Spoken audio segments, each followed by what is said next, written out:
what you gonna do? You can't fight the future. Wrestling God. ProWrestlingRadio.com presents. Are you talking to me? Pro Wrestling Radio live online. You think The Rock actually cares? What is he doing here? Oh, it's true. I'm bringing everybody with me. That's hard time. To be the man. 6, 1. Can you feel it? I hate your ever. Hold the damn phone. That's how I roll. You're sick. Not the big dick. Come get some. Because I've done all of that. The king is back on his throne. Excuse me. And that's the bottom line, because Stone Cold said so. Welcome to the first edition of Pro Wrestling Radio in 2013. Probably the first edition of Pro Wrestling Radio in, I would say, about a year. It's been a long time since I've retired the Pro Wrestling Radio microphone, but during that time, I've gotten the tweets, gotten the emails, and I've gotten the bills from people that have been asking to bring the podcast back. So it's back. I can't guarantee how long it will be back, but we are here, and we'll try and make it as regular as we can. But I wanted to do something different this time around. I've been doing Pro Wrestling Radio since 1999.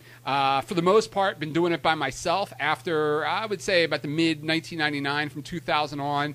And, it's nice, and it's nice to have that control, but I think I think the fans and the listeners would appreciate a second opinion because, as most of you know, not only do I not know it all, I don't know a lot about much of anything. So I went through my Rolodex and, I went over Ric Flair's number because, you know what, quite frankly, I didn't think he had enough star power to do this show. I went to The Rock, and The Rock, of course, was injured, and he gave me this whole speech about his gallbladder and talking. And, of course, Hulk Hogan, he's busy with a divorce and his restaurant. So I went to the biggest star I know, and that is Luke Hawx. So Luke Hawx is joining me, and Luke is going to join me regularly as the co-host of the show. Luke, welcome to Pro Wrestling Radio. Hell yeah, the Steel Worlds from Stone Cold Steve Austin. He wasn't available neither. He was shooting his redneck TV show. I didn't even ask him. I mean, I saw you in the Rolodex. Yeah, he's not nearly on my level. Dude steals my haircut, steals my beard, Steals your I'm money? about stealing his finish. I'll make more money that way, probably. Exactly. I didn't even look at him. I saw you in the Rolodex, and I tossed Austin's number aside. Smart man. Yeah. You said you didn't know anything. You know a lot saying something like that. Well, first show here, so, what I'd like to do is Luke and I will throw some topics around, and, Luke's been in the business for a long time. Luke, how many years have you been in the business now? I know it's been, over 10?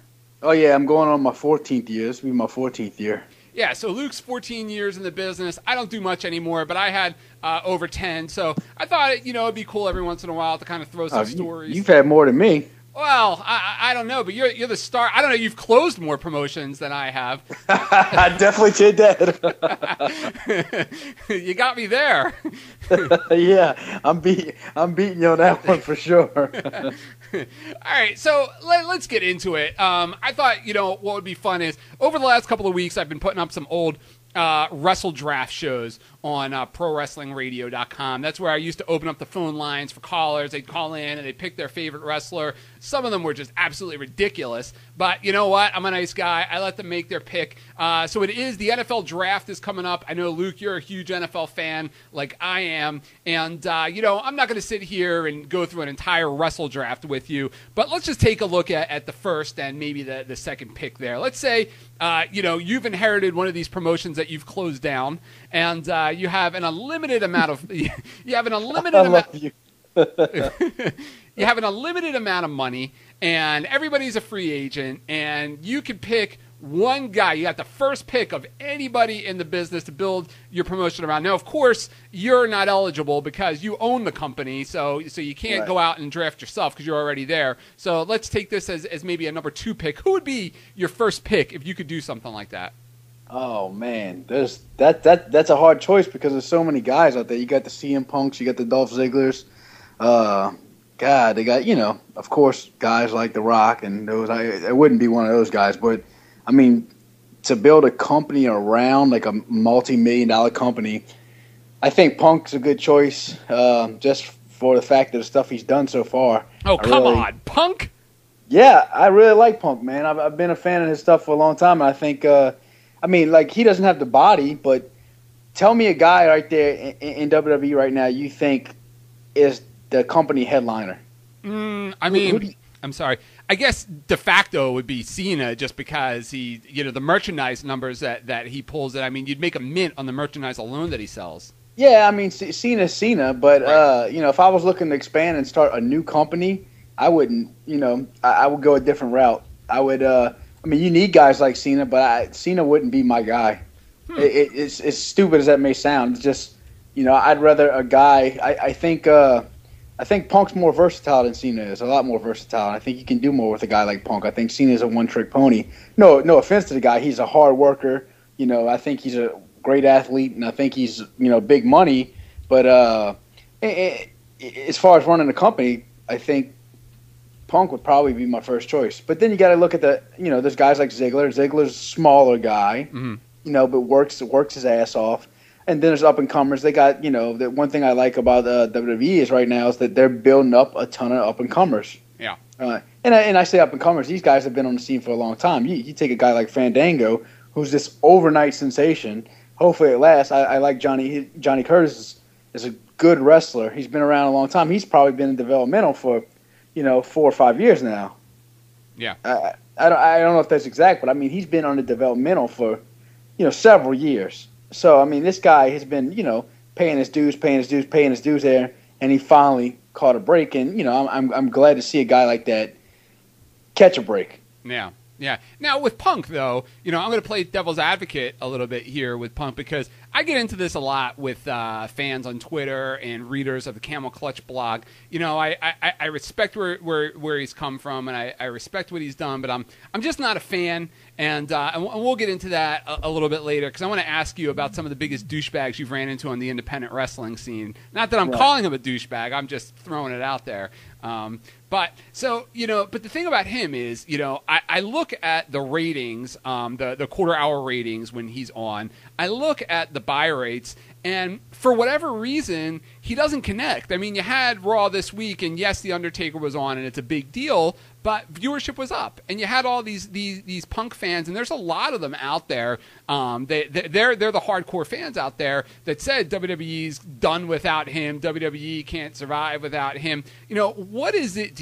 What do you think it is about Punk that he fails to connect with that mass audience? Like Cena has the kids and the women and this and that, and it's like Punk has that hardcore audience, but it just seems when you look at the numbers, he can't break through.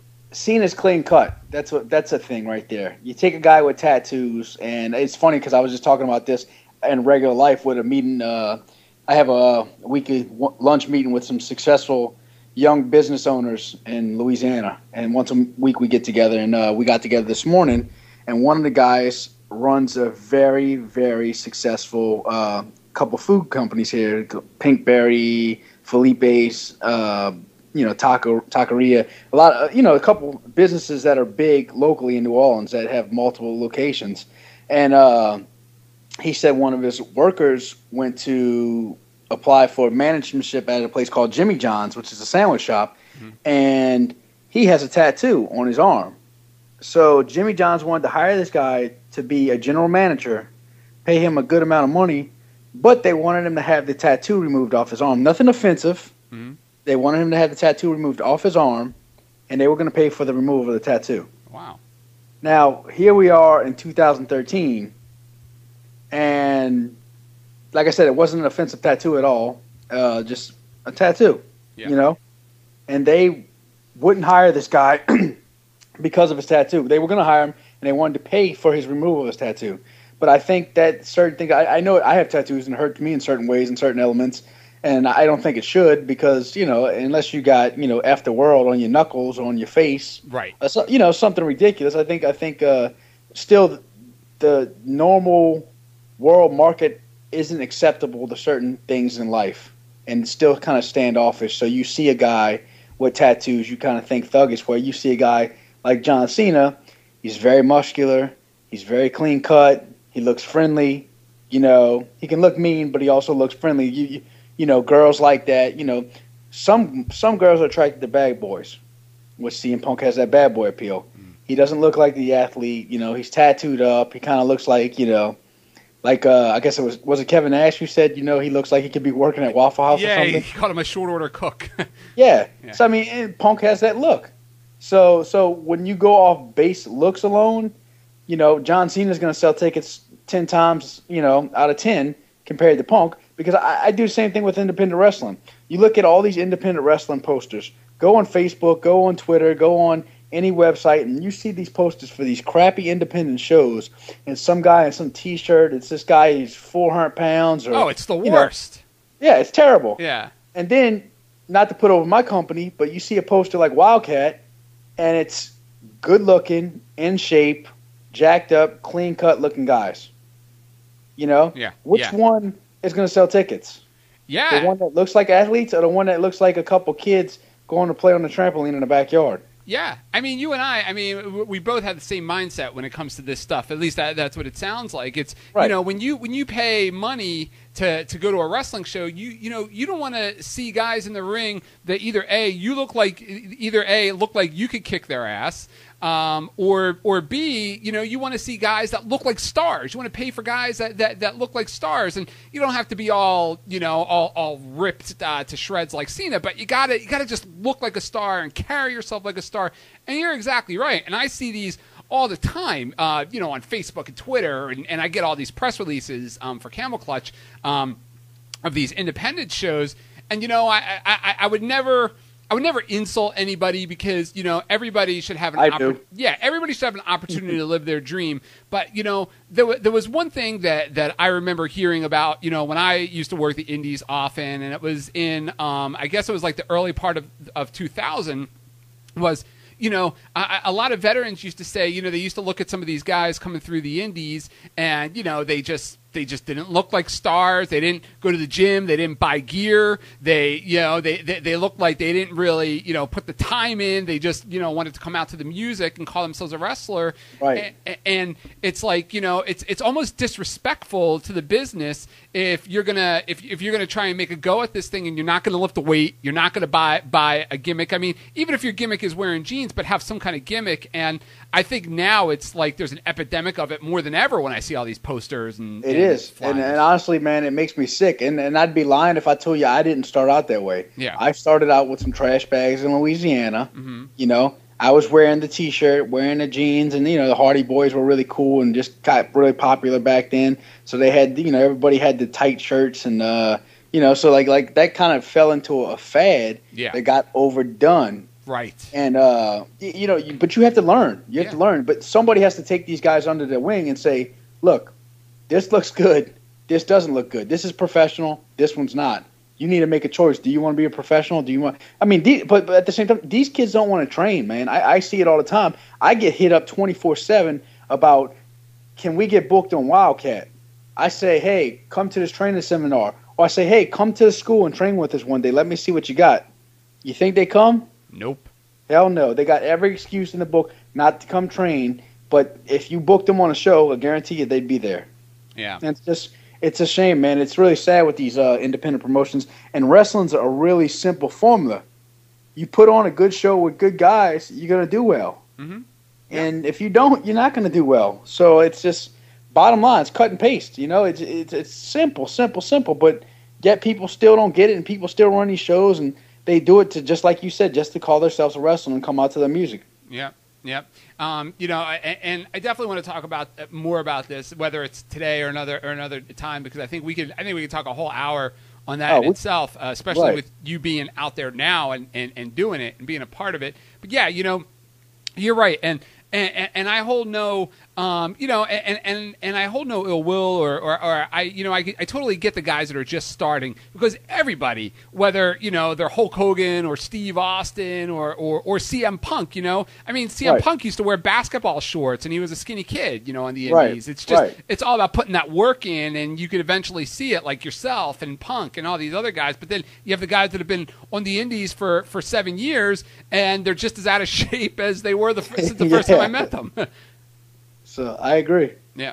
All right, so you take CM Punk with your first pick in the draft, and you know, it's hard for me. You know, I look up and down the roster, and I'd probably lean a little more towards Randy Orton, and I know that Randy Orton gets bagged on a lot on the internet. Dude, that's a good pick.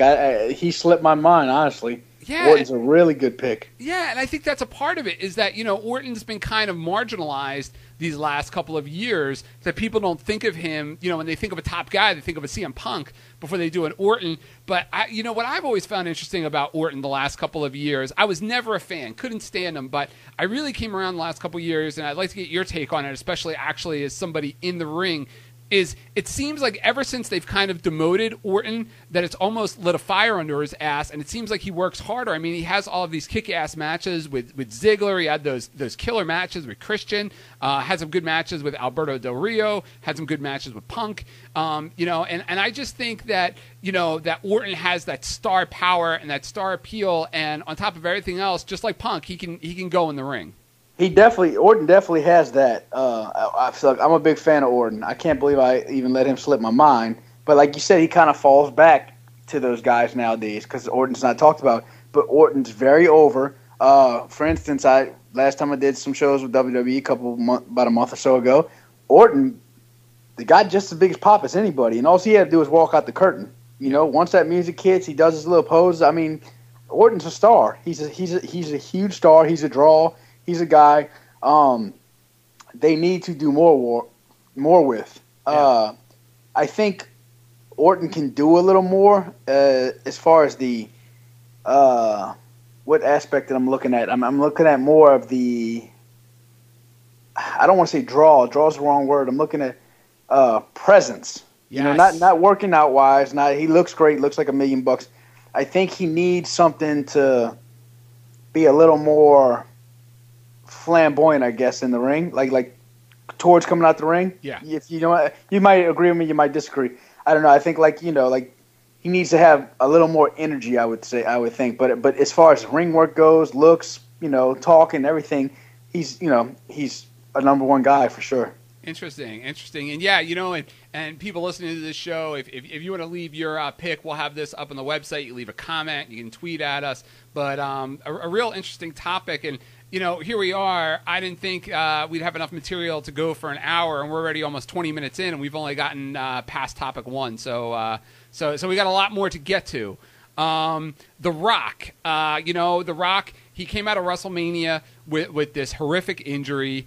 He was scheduled to do this movie, to do Hercules, and he tried to rehabilitate the injury, rehabilitate himself without going through surgery. He winds up hurting himself even more in the gym. So now he has the surgery. He's delaying this movie. You have some director, I think it's Michael Bay, that comes out and says The Rock needs to grow up and stop wrestling. And I'll throw this to you because what some people might not know about you is you actually do a lot of work in movies as a stunt man, and you do this a lot. So, right. I mean, it's a much different level, but, if you put yourself in those kind of shoes as an A-list actor, as somebody that commands the kind of money that The Rock does, but also has this love for wrestling, do you think we'll ever see him wrestle again? I don't know. This could have been the last time, considering that he's injured now. Mm-hmm. If he wouldn't have been injured, I'd say different story. But the injury throws a whole monkey wrench in the thing. And people can bash The Rock and say, you're not there, you're not this, you're not that. But he's The Rock, and do I wish he was there more? Yes, I do. Am I this massive Rock fan of wrestling? No, I'm not. But I do respect the guy. The guy's amazing.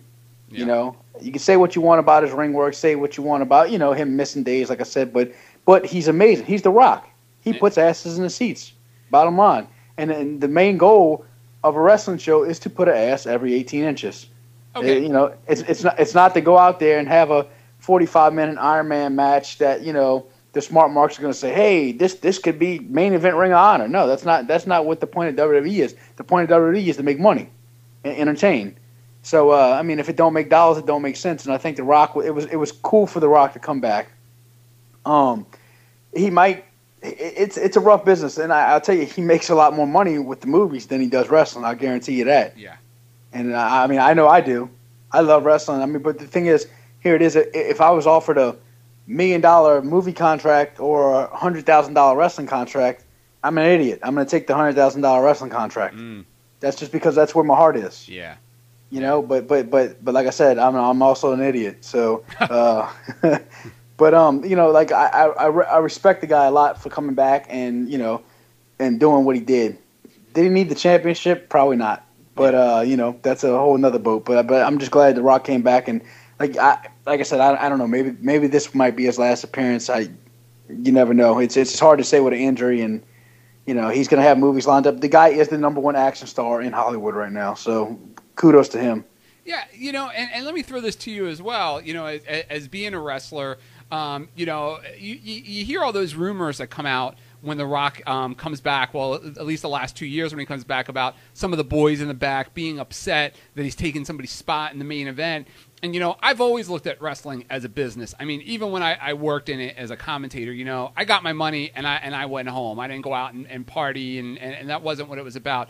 And, you know, it always struck me as ridiculous that these guys would be so upset about The Rock coming in to steal somebody's spot when WrestleMania is doing such bonanza business, and these guys are getting payoffs that are much bigger than they probably would have gotten without The Rock on the card. If you were in the company at the time, and let's say you know, let's say you were a mid-carder in the company, and you know, and you heard The Rock was coming in, and now you're going to be bumped down from mid-card. You might be opening match, maybe you'll be on the YouTube show, but you're going to be booked on the show. You're going to get you'll get a bonus as part of the draw. Are you mad that The Rock's back, or are you happy that he's back? It's hard. I mean, in my position, as a wrestler, would I probably be mad?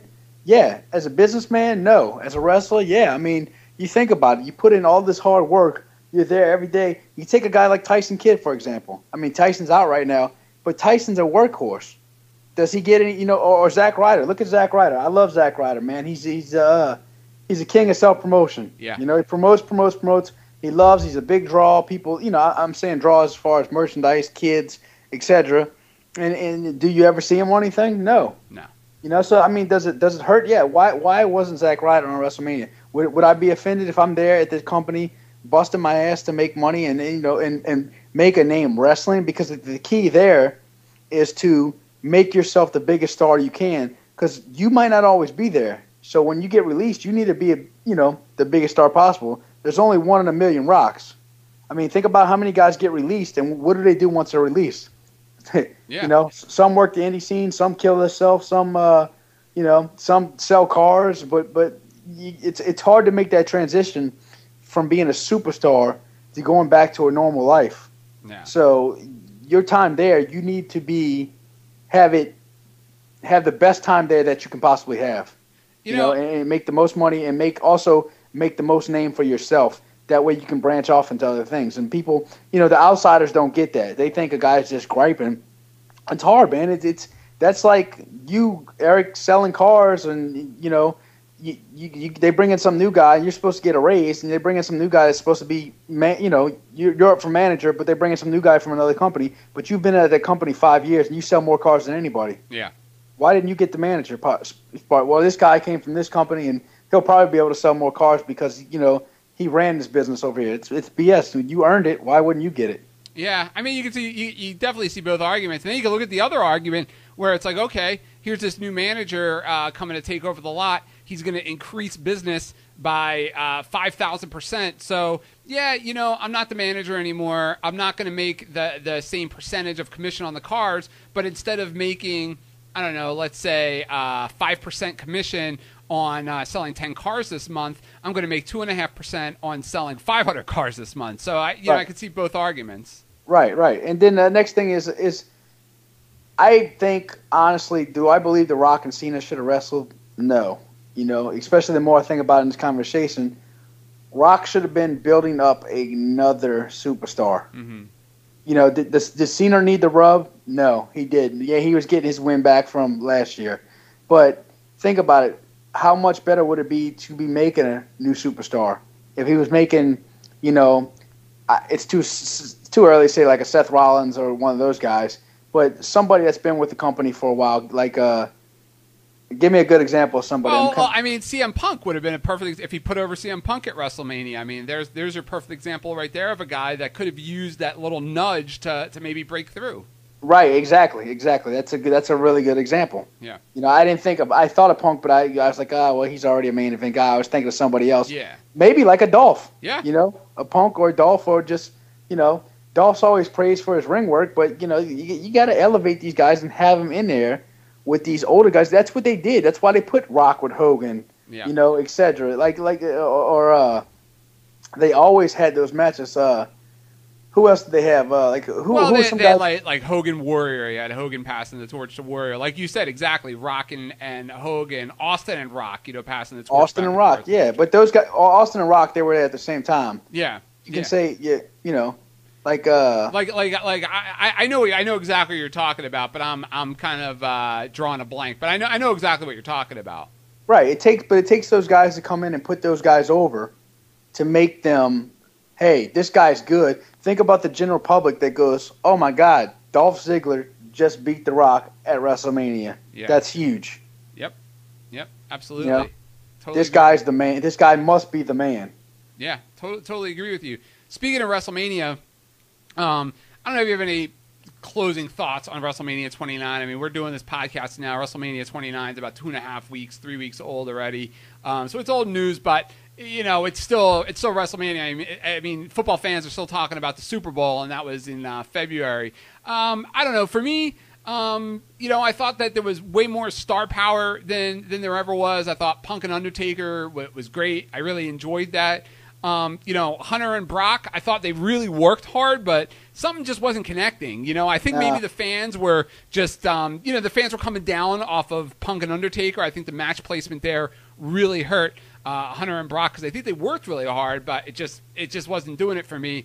And the same with Rock and Cena. I think Rock and Cena worked real hard, and I love the psychology of playing off of all the spots from their match last year. But again, it was like, I really don't need to see it. So overall, I thought it was okay. I thought Punk and Undertaker definitely stole the show. But I certainly don't think it was the best WrestleMania of all time. No, I don't think so neither. I think Punk and Undertaker stole the show too. I thought the opener match was really good also. Yes, definitely. Yes. I didn't like a lot of it. I think it tends to be. It seems like it's going to be. You have so much high expectations for it that you always get let down. Mm-hmm. Yeah. But at the same time, they had some good stuff. I'll be honest with you, man. I used to be a massive Brock fan. I was a massive Brock fan when he went to UFC. Mm-hmm. Now I really just like to see him kind of disappear. I don't think he's worth it. That's a guy that I can say they should be mad about that's being there. Yeah, you're right. You're right because he doesn't even bring in the same amount of business that The Rock does. Right. I don't think he brings in the business. I think he's been a letdown. I don't think he really cares. I think it's just a paycheck for him. I mean, he's never there. Why isn't the guy working more? How many shows did he do last year? What did he? Three matches? I could be wrong on that, but I mean, I don't even know if he did 3 matches. It was crazy. He barely did anything. Yeah, and that's a guy spot right there. I mean, the same can go for Triple H. Look, is Hunter a good guy? Hunter's Hunter. He's the son-in-law of the company. He's probably going to run the company. But did he need to be on WrestleMania? Yeah. Why couldn't Zack Ryder be on WrestleMania? Well, you could have asked Hunter because you've worked with Hunter before. Yeah. I should have asked him that before I get never welcome back again. But I mean, if they asked my opinion, I would say honestly, I don't hold no punches. Yeah. I would ask the question, and maybe he'd give me a logical answer. Yeah. Maybe it's something I'd learn. I mean, I've got no problem. I would be disrespectful, but I'm not being disrespectful by saying anything. It's just my question. Why? Yeah. I think Hunter's had a lot of memorable matches. Do I think Hunter's time's up? No. I mean, he's still got gas in the tank. Could he have done something on Mania? Yeah. But it's just like I just feel like some of the younger guys, it's time for to start using those guys. I hate to see a lot of guys get held back all the time, and it's always going to be that way. But I for the life of me, I just don't comprehend why. And I keep saying Zack Ryder, but I don't understand why guys like that don't get used more. Yeah. He's making money for the company. Or Tyson Kidd. You can put Tyson Kidd in there. I know, again, he's hurt. But you can put Tyson Kidd in there with anybody and have a 5-star classic. Yeah. So, Yeah, he's you know, I would think that Daniel Bryan's kind of broken that ceiling, so to speak, because Bryan was a guy that I always thought was just a phenomenal worker, if not, you know, the best on the indies, you know, during his time period. And he came in there, and you know, he was up, he was down, he was up, he was down, but they really seemed to be using him as a solid utility guy. And I would hope that would open the door for some of these other hard workers, and I think it has for guys like the Shield, and maybe right. you know, Tyson Kidd when he comes back, and Zack Ryder and those kind of guys. I think Daniel Bryan's really done a lot for those guys. He's awesome, man. And you know, a lot of people like Bryan. A lot of people, it's all about having an office behind you. Mm-hmm. And a lot of the people are behind Bryan. They weren't at first. Yeah. You know, Yeah. he, like you said, he's broken that character. He's got behind it. He went from being that serious wrestler to being more of a comedy wrestler now. Mm-hmm. And he makes a lot more money. And I guarantee he's not complaining. But is he an awesome athlete? Is he a hell of a wrestler? Is he one of the best there? Hell yeah, he's awesome. And it's good to see a guy like that come from the indies and, you know, now a top guy. I'd say he's a top guy also. Yeah. You know, he's put in top spots. Right now it's great for him to be getting rubs from The Undertaker. Mm-hmm. You know, that's memorable things that if you would have asked the guy 10 years ago, you see that guy standing on the side of The Undertaker, you know, on a pay-per-view, Yeah. you'd have said, hell no. You would have laughed, you know. You would have said, yeah, he's a great worker, but he's a Ring of Honor guy. That guy, you know, you'd never see a guy in the ring with The Undertaker. Hell no. Yeah, no, you're absolutely right. You're absolutely right. No pun intended on that. Hell no, by the way. You know, and just looking ahead now that WrestleMania 29 is in the books, you know, what do you think is going to be the WrestleMania 30 main event? You know, I did a blog on the website, and I threw it out there that I think Cena and Undertaker will wind up being a main event because I don't see anybody else filling those shoes opposite of Cena. And I think for the 30th, they really need somebody huge on the other side. The Undertaker, I'd love to see them give Cena some kind of a streak with the title and have like a streak versus streak thing going. What do you see in the main event for next year? I'm not trying to start any rumors, and I'm not trying to, but I heard there's a little thing about a hometown guy, Luke Hawx versus The Undertaker, you know. So, like, it just, you know, he don't stand a shot in my hometown. I mean, tell me, it's, you know. Well, you it's always crazy. put over the hometown guy. It's exactly. So, like, I heard a little rumor. I'm not confirming anything. Well, what's a semi-main event? Semi-main event. It's a good question. Yes. I'd probably have to say David Otunga versus Big Show. David Otunga. Oh, Yeah, he's great, isn't he? oh, come on. David Otunga. What, did he pay you to say that? Yeah, that dude's terrible, bro. I don't understand how that dude has a job. It's I understand it, but I don't get it. It's like for the life of me, why? I mean, I thought for the longest time when they were putting them on matches on TV, I said they have to be doing this to rib the boys. They have to be doing this to make a joke so everybody can just laugh and go, ha ha ha, watch this guy, you know what I'm saying? Watch this guy screw up. I guess, you know, I think a lot of it really is his fiance. I think he's engaged to that Jennifer Hudson, and I think that, you know, WWE, they get such hard-ons for celebrities. I think that's really it. You think? But I mean, he's a Harvard graduate. I think that has some. You know, he's a black Harvard graduate. You know, that with a great body. Yeah. So I think that has something to do with it. So it just, but at the same time, I wouldn't see why they put the guy on Raw. You know, I mean, I could see him in the spot as like the assistant and doing all the other stuff. Like that made sense. But when they put him in matches week after week, I was like, God, they have to be doing this to rib everybody, just to get some inside laughs. Yeah, that's what I think. But I don't know, man. Semi-main event, it's hard because I don't know the direction they're going. Like right now, they're pushing the hell out of the Shield. Was that what they were doing at Extreme Rising by putting Shane Douglas in the ring? Yeah, that's exactly what they did. That was Shane. That was all Shane himself. Egomaniac. Yes. Idiot. I'm the man. I'm this. I'm that. You know. God, don't even get me started with him, dude. It's brutal. I'd like to take a baseball bat to his face. You and Ric Flair. Ric Flair said in that shoot that he did for our video, he said that Shane Douglas has more heat on him in the business than anybody he's ever met. Yeah, it's true, man. Shane's an idiot. Yeah. He's the guy. Absolutely is an idiot, and it's crazy to sit there. I'll look. I'm a straightforward dude. I used to worship Shane Douglas. After I worked with him at XPW, it all went downhill. I found out what kind of guy he was, how full of BS he is, and it was such a letdown. It's like you meet your favorite rock star and find out he's a complete jerk off. You know?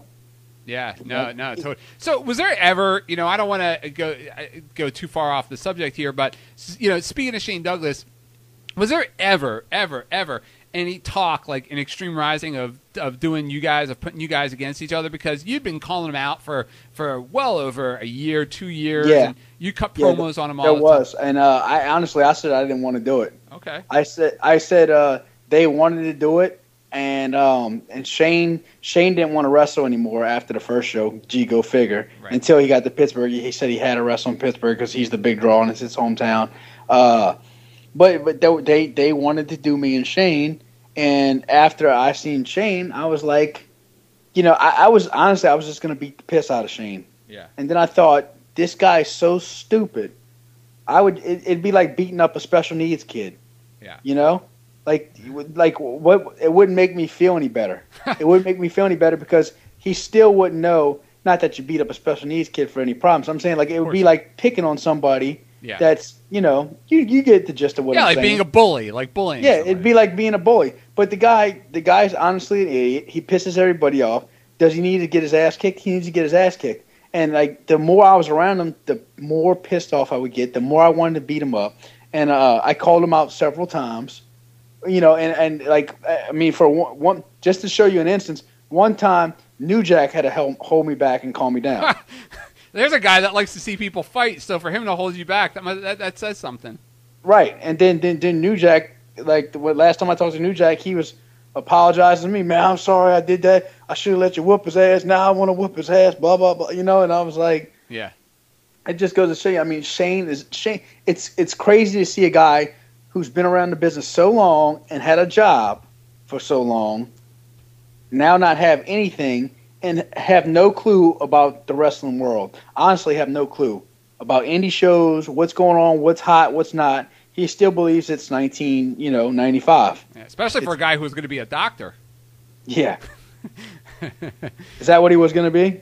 Yeah. Don't you? I mean, I don't know. I don't know if you remember back, but when he was in ECW and he first got his big push, I want to say like 94 or so, and I could be completely off base on my year there. There was, he used to tell everybody that he's going to leave the business in a couple of years and go to medical school to become a doctor. Yeah. I mean, the guy, look, I don't want to say he's a dumb guy, but he's a dumb guy. He may be book smart, because look, I tell you what, I meet a lot of girls who got college degrees, and they're about as smart as the chair you're sitting on. And I'm like, how the hell did this girl make it through college? Oh, girls and guys. I mean, I know some brilliant people, with esteemed degrees that you talk to them, they're some of the stupidest people that you've ever met. Right. I mean, football players, for example. Look at all the football players who make it through college. Yeah, they got degrees. Yeah. Yep. So it's but the guy, I think what Shane has is he has that radio voice, that drawing voice. When he talks, people listen. Yeah. And I think that was the one thing that he had going for him. Was he a good worker in his day? Hell yeah, the dude could move. 1995, 96, 97, 98, 99, that dude was on fire. Yeah. You watch some of his matches. You watch him and Bam Bam. Watch him and Bam Bam from Pittsburgh and how well Shane moved around with the big guy. Oh, I was there. I mean, it was a hell of a match. Was Shane as good as Shawn Michaels? Not nearly. No. But in his brain, he was. And, do you need that? Yeah, I need to tell myself I'm the best and I'm better than this person, and I need to keep working harder, because you want to be the best and you want to be better. And if you think you are, you work towards it. If you think you're not, you could probably still work towards it. You have to have that ego and that driving force. But at some sort of time, you have to have reality, or perception of reality and go, hey, man, I am not that good, or this guy's better, or I can't do what I used to do. And Shane didn't have that. Yeah. Yep. Yeah. Well, I definitely, on either later on another podcast, I want to talk more about that. I'm sorry. I don't know if you're aware of this, but I know that you and Stevie Richards were frequent opponents in Extreme Rising. And I was just watching, he did a shoot with RF Video, and they asked him who were some of his favorite guys that he likes to work with. And here's a guy that has worked with everybody. I think he's worked with everybody from Terry Funk to Chris Benoit to everybody and anybody's. Probably Ric Flair probably worked with Austin, and he named you as one of those guys. I don't know if you were aware of that. No, I didn't know that, man. That's a high compliment. And that's the one good thing about Extreme Rising coming in is I was always cool with Stevie, and we were buddies, you know. We would see each other, typical guy. You see a guy in the locker room, you talk to him. And I've always had a lot of respect for Stevie because I respected his work, and he's been around. He's done everything. Yeah. So I was thankful I became really good friends with him after Extreme Rising, or during Extreme Rising. We built a really good friendship. So, and we had some, our match in New York sucked, but, after that, we had some good matches after that. But I had a lot of fun. I learned some things, and Stevie's a hard worker, and he just wanted to go out there and put on good shows. And I, commend a guy like that because it's like you see guys that have been around so long. Most of those guys don't want to do anything.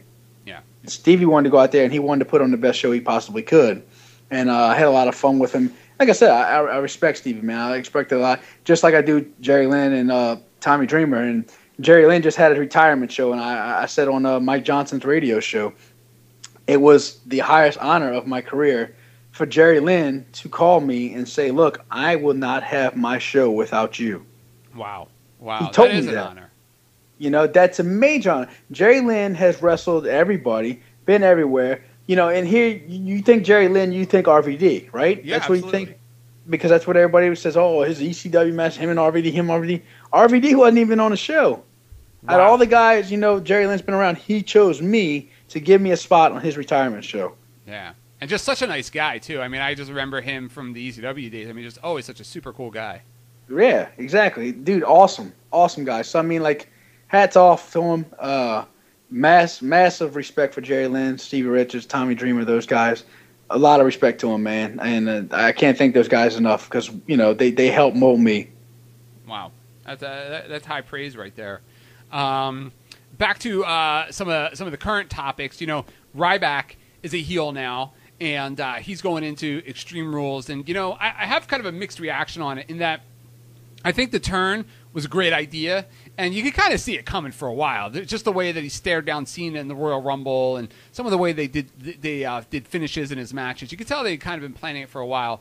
But, and maybe it's my age because I'm older and I grew up in a different era of pro wrestling, but I think they're really missing the boat by turning him and then shooting him right to a match with Cena, because I don't think anybody for a second believes that they're going to take the belt off Cena, a month after he wins it. So it's like that intrigue or that mystery is not there. I think they really missed the boat in that, I think they should have had Ryback go out there like on the next show and wrestle like a Kofi Kingston or even a Zack Ryder or something. Have his very first match since turning heel and just go out there and wreck him. Just go out there and destroy him. And then kind of, and then the next month maybe take it up a notch. Maybe, he wrestles somebody the level of like an Alberto Del Rio or somebody like that or even a Sheamus, although they probably wouldn't sacrifice him, and he just wrecks him. And then you put him with Cena, and at that point you think, wow, maybe they will give him the belt. Maybe they will, go in a different direction. But I think they just kind of shot this thing too fast. Yeah, I agree. But they could still do that, and you never know. I mean, hopefully they trick the world and do give him the belt. Yeah. That they need to do swerves like that. I like to be swerved. Me too. I hate the smart marks. I hate the fact that, everybody has to put everything out on the internet and say this guy's getting this.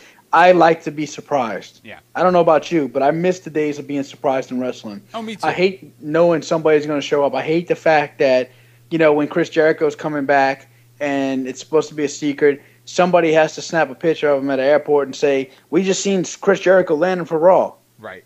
It's like, come on. But then these guys are the first guys to complain, about they're never surprised, they're never this, they're never that, they know what's going to happen. But, they get on the internet and they put all that stuff. It's like, it's crazy, man, because it's one of them things where it's like you're chasing your tail. Yeah. You're complaining about it, but yet you're still doing it. That's a great point. I never really thought of it that way, but you're right. The same people that are out there complaining about it are the ones that are looking to spoil it for everybody. Right. So and there's so many internet haters like I wouldn't mind seeing them just switch the belt to Ryback. Yeah, I think it would be great too because, like you said, it would be such a surprise. I just couldn't imagine them doing it. Right, because even when look at all the haters Ryback had coming up. Yeah, this guy sucks. He does nothing. He just does 2 moves, 3 moves. Oh, he's Goldberg ripoff. He's a Goldberg Rob Van Dam ripoff. Yeah, like blah blah blah. Like, give the dude a break, man. The dude obviously he has to be some kind of talented, right? He's been there for how many years? He's been there for probably 8 years now. Absolutely. And and I mean, fans aren't stupid. You put a guy out there, if he sucked that bad, he wouldn't be over. But he's got the whole crowd chanting, "Feed me more." I mean, he's not my favorite wrestler, but I can certainly respect his talents and see, and acknowledge the fact that he's good, he's gotten over, and he can work. I think it's ridiculous too when people say, "Oh, he can't work." I mean, the dude wrestled CM Punk for like 15 minutes. He's wrestled, other guys, for over 10 minutes. And, it's funny because, and I'm sure you see this all the time, it's funny because they'll take a guy and they'll give him a gimmick like as a monster that he's supposed to go out there and destroy everybody. And he goes out there and, he beats these guys under 5 minutes. And they say, well, he can't work. And it's like, idiot. He can work, but it's his gimmick. And, and right. Sometimes people can't separate the two. Right. And, I mean, who's to say, is he Dean Malenko? Probably not. Right. But, like, come on. How many guys do you see like that? Right. Exactly. It's just like, I mean, they say the same thing about Cena. Yeah. So, I mean, how many people say that Cena can't wrestle? I beg to differ. Look, I'm not a John Cena fan. I got nothing against John Cena, but I mean, I don't pop and, I'm not saying you can't see me or anything when he comes out, but I give credit where credit's due. The dude's good, and the dude makes money, and he draws money, and he does his job well. How does he treat the young guys backstage, like you? Like, I mean, not that you're a young guy, but somebody like yourself that comes in and is an enhancement hand. How does he treat you guys? Let's see. At first, when Cena was first there, very cool. I used to talk to him all the time. He went through a little period where, kind of, I guess he didn't want to be bothered. Mm-hmm. You can see he was kind of bad taste. He had a bad taste in his mouth. And that was really more towards when he was going through the divorce stuff and everything, I guess about a year or so ago. Yeah. Like, every time I was there, you would see, like, he kind of was real standoffish towards the new guys. Like, I'd walk up, just say hi, kind of, like, not give you the time of day. The last few times I've been there, he's been really cool. Very cool. Sit there and talk to him. I worked Santino in a dark match a couple months ago before Santino got hurt. Mm-hmm. And Cena came up and was just joking with us and BSing with us and, telling Santino not to sell my stuff because, just like making jokes, like, just cracking us both up and just, having fun. Yeah. So I've experienced a little bit of both sides, but I can't say anything negative about the guy at all. Wow. Interesting. So the Hall of Fame, Bruno Sammartino went in this year, and I love the guy. He's become a personal friend of mine over the last decade, just through the number of times I had him on my radio show and just the number of times I've talked to him, off the air. I mean, it's just always been such a class act and always, been accommodating with interviews. I'll probably have some follow-up on the Camel Clutch blog with him at some point in the near future. But I think that he really raised the barrier a little more for the Hall of Fame, and at the same time, he kind of gives hope to the people that want Randy Savage and all these people that they never thought they would see in the Hall of Fame. Rick Rude. Yeah, Rick Rude. Perfect. Oh, man, I can't believe I forgot about Rick Rude. Perfect example. Hall of Fame is going to be in your city this year. Who do you think's going in? I did a predictions blog on my website, and I threw Savage out there. I threw Owen Hart. Then I looked at some of the old Mid-South guys that had a connection to the Superdome, like the Rock and Roll Express and Jake Roberts. Who do you think's going in? Ted DiBiase. Isn't he? I think he's in there already. Is he? Yeah. Is he? I don't know. I'm pretty sure he is. He probably is. You're probably right. You would probably know better than me. Yeah. But I would say DiBiase. Sarge is already in there. Yeah. Is Bill Watts in there? He is in there. Yeah. That was a couple years ago, right? Yep. Wasn't Watts? Yeah, a couple years ago. Man, that's a hard one. And the heritage here, we'd have to really, really look back because JYD's in. I mean, this would have been perfect for JYD. Yes. But he's been in for a while. So, I didn't know $1 Million Man was already in. Yeah, he's in. I threw out Steve Dr. Death Williams as a guy. Yeah, Steve Dr. Death Williams is a good one. I think Savage, man. I think that kind of waiting period. I don't think they did it before because they would have felt like everybody would have been like, oh, they're just doing it because he just died. Yeah. You know? I think that kind of period's over. I think Savage would be definitely a good one. Let's see, who else in this area? One Man Gang. Yeah. I loved One Man Gang when I was a kid. Yeah, One Man Gang would be a good one for this area. I mean, he's from Baton Rouge, so he lives in Baton Rouge, so it'd be local for him. Yeah. Hacksaw's already in there. Yeah, he's in. Yeah. Did you watch? I mean, I know it was a little bit before your time, but did you ever go to those Superdome shows or were no, they man, that was before my time. I Okay. missed it. I wish I could have. Unfortunately. Yeah. So, and I was a poor white kid. I didn't have it. You know, I was in the ghetto. I didn't have anything. My first wrestling shows. I went to a few WWE shows. Mm-hmm. When I was probably about 7 or 8. Yeah. They came in town. Like 1 or 2, and I don't even remember how I got there or how I got tickets or anything. I know we didn't buy them because we definitely couldn't afford them. So Yeah. I have no idea. And then they had some local shows come by. It was basically like a Mid-South knockoff. It was called NWF. Okay. And it was run by a guy named Buck Robley. Oh, I've heard the name. I mean, I don't know him, but I've heard the name. Yeah. Yeah, and they had it was like basically all the guys. It was Bob Armstrong, JYD, Hacksaw, Adam Bomb, who he was the Night Stalker then, Bob Orton, Terry Funk, all those guys. So and a lot of Paul Orndorff, a lot of up and comers too. Some of the newer guys you've seen coming up, but Jim Powers, guys like that. So it was a lot of that. The whole shows were based around those guys, and I went to those, and it was like local shows. Yeah. But trying to still run a territory.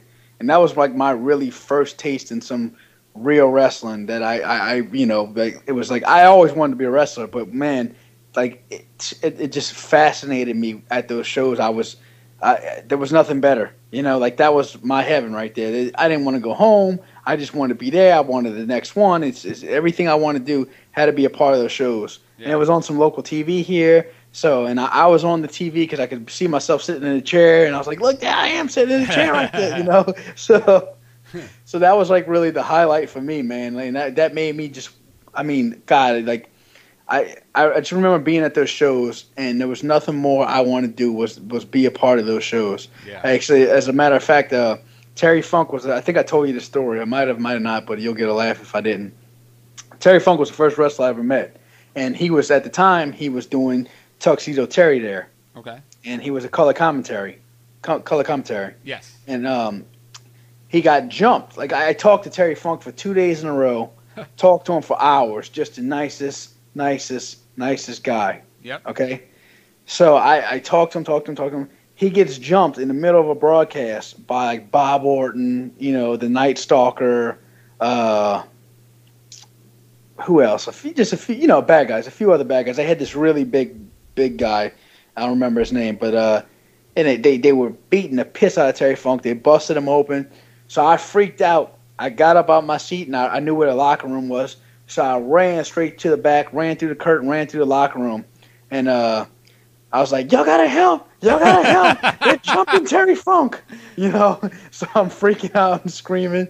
And Paul Orndorff comes up to me and goes, kid, Terry can handle himself. And then he walks me out the dressing room. That's awesome. No, I never heard that. I remember going to my first indie show. It was Alpha the Samoan was promoting Worldwide Wrestling Alliance or something like that. I was like 12, and Superstar Billy Graham was on the show, and it was a terrible show. Like Superstar Billy Graham like posed a couple of times, and he went in the ring. I think he did a lockup, and then he like left the ring and just like walked back, and he lost to Jules Strongbow on a count out. But I remember Virgil was on the show, but this is way before he was Virgil. He was Soul Train Jones, and all the guys would hang out at intermission, and I asked him like a million questions. And I remember him like saying to me at one point, he's like, "What are you interviewing me, kid?" or something like that. But yeah, it's the indie scene. I mean, it was so much different back then, as you know. There weren't as many stars on the ones out here, but it was a wild deal, the indies back in those days. Yeah, man, it was crazy. It was fascinating is what it was. That was my first chance to get like a live one-on-one taste of it instead of just seeing what I loved on TV, because I always knew I was going to be a wrestler. From the time I was a little kid, I just knew it. It's all I ever wanted to do. It never went away. It's still to this day. I've never thought about quitting the business. I've never thought, I wouldn't know what to do if I didn't have wrestling. Yeah. So, absolutely, man. We've been talking almost an hour now, and I think it's a good time to wrap up. I know you have a lot of stuff going on, so I just want to give you the floor and plug whatever you want. We got a big show coming up at Wildcat Sports this weekend in Gretna, Louisiana. We're making our debut on the West Bank. We got Chris Masters coming in. We got Bestia 666 from Mexico coming in. Of course, myself. We got me versus Mike Dell, Bolt Brady, all the stars of Wildcat like Buku Dow, Matt Lancey, Carlos Socorro, Blake Wilder. And it's going to be a really good show, man. I'm sure you can check us out on the web. Check us out on youtube.com, Wildcat Sports. That's cat with a K. Check us out on our website, wildcatsports.com. Facebook, like us, tweet us, do whatever. Find us and hook it up, man. Just check out our product. We got a good product. I say we got one of the best product on the scene today, and I'd put it up against any show. I'd put it up against Ring of Honor. I'd put it up against TNA or any show on the scene. I think we got a lot of good workers, and we got a hell of a talented roster. So definitely give us a try. It's free. You got nothing to lose. You can go on YouTube. You can type it in, and you get to watch a free wrestling show any time of the day. So check it out. Let us know what you think. Let me know what you like, what you don't like. I'm all open to suggestions, and I want to make the fans happy. So without the fans, there is no us. Bottom line. I want to see you bring in Shane Douglas and do the Shane Douglas Luke Hawx match. That's what I want to see, since you're taking suggestions. Shane Douglas ain't worth my time, dog. I got my focuses on Fat Hardy. That's right. You still owe him some revenge. Oh, I'm gonna beat his ass. Get it? Like he snipped out of it because Extreme Rising pulled those shows, which they owe me money, by the way. So I hope all the fans got their ticket money back, because I know they owe the fans money, and they owe me money. So. Yeah. Well, as far as me, you can catch my blogs on camelclutchblog.com, updated all the time. And, of course, ProWrestlingRadio.com. You can hear this show. I got a ton of old podcasts going back to 1999 on there. I have a YouTube channel, which I'll be putting this show up on the YouTube channel at some point as well. You can look for me at user CamelClutchBlog, CamelClutchBlog on Twitter. And, this was great. I'm excited. We'll try and set something up and do this again in 2 weeks. I mean, I have so much on my list that I didn't even get to with you. I mean, I wanted to talk about the CZW, XPW stuff. Wanted to talk a little bit more about the Extreme Rising and the Fallout and all that stuff. So we'll hit on some of that next time. But I want to thank you for doing the show today. I'm not going to thank you for joining me, because it's your show too. You're the co-host, and it was a blast. I'm looking forward to doing it again in 2 weeks. Hell yeah, maybe we'll get Shane Douglas on. I'll call him out over the air and call out his BS. Now that's ratings right there, my friend. And let's do it. We just got to trick him. He won't do it if we tell him I'm on the show. We'll have to do it, on the slick. Yeah, and you know what? Maybe at some point too, I think I've always kind of envisioned this show, you and I doing something live, whether it's on one of those Blog Talk radios or something. So I think I think there's something here, and we'll get people more involved. Like next time, I want to open up a Google Plus Hangout room and have people just hang out while we're doing the show, and hopefully they can listen live. So I want to do a lot of different things down the road. This was just kind of the first one to get our feet wet, so just keep on visiting the website, and sometime over the next couple of weeks we'll expand the show and do more things with it. So again, I want to thank you, Luke, for hanging out, and good luck with those Wildcat shows. And what's your Twitter handle so people can follow you out there? Luke Hawx 504 on Twitter. That's HAWX. Luke Hawx 504 on Twitter. All right, we'll see you next time on Pro Wrestling Radio.